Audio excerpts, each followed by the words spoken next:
This week we're going to talk about how a lot of us feel like we have to do the next right thing a lot of the time, but you don't always have to do the next right thing some of the time.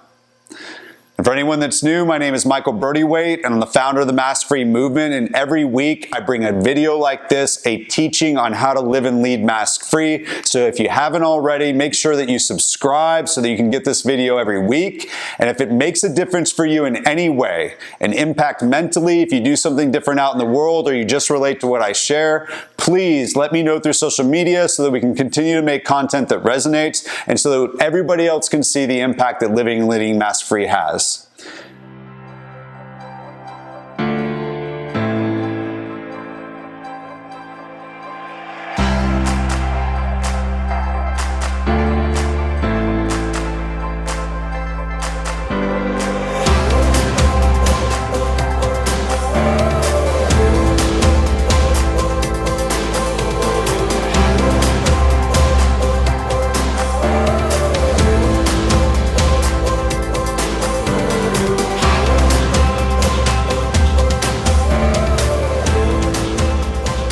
So this week I'm going to tell a story because I think a lot of us can relate to feeling like we have to do the next right thing, and that can be the uncomfortable work, but a lot of times not wanting to. And a lot of my stories talk about doing it no matter what, but this week I'm going to tell you about a time where I didn't have to do the next right thing, and it was pretty cool. So I'm in early recovery.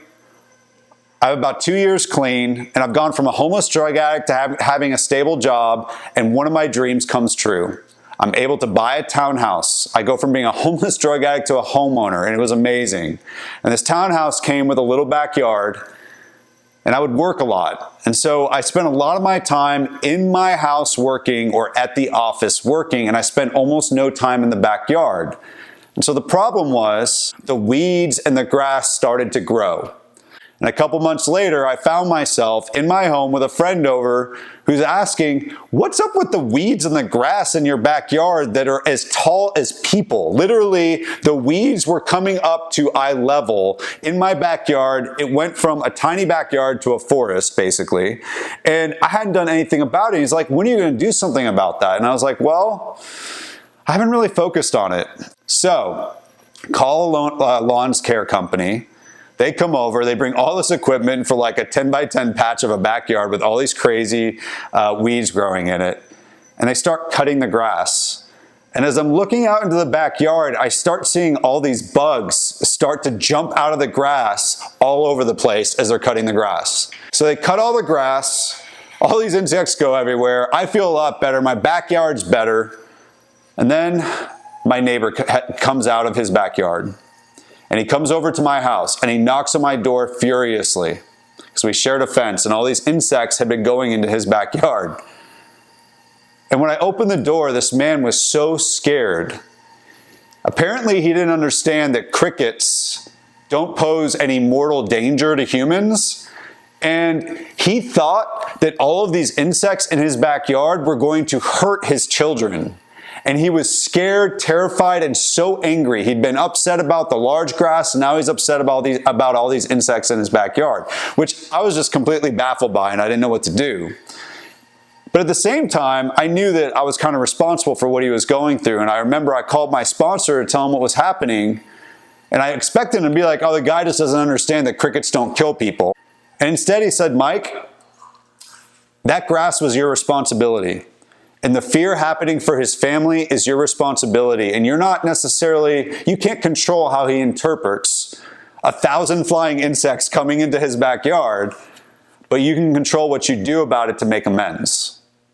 And I was so upset. I thought this was a trivial thing. I thought it didn't matter, but he was making a really clear point. He said, you didn't take care of your responsibility with your backyard. As a result, it contributed to this thing, so you need to take responsibility now.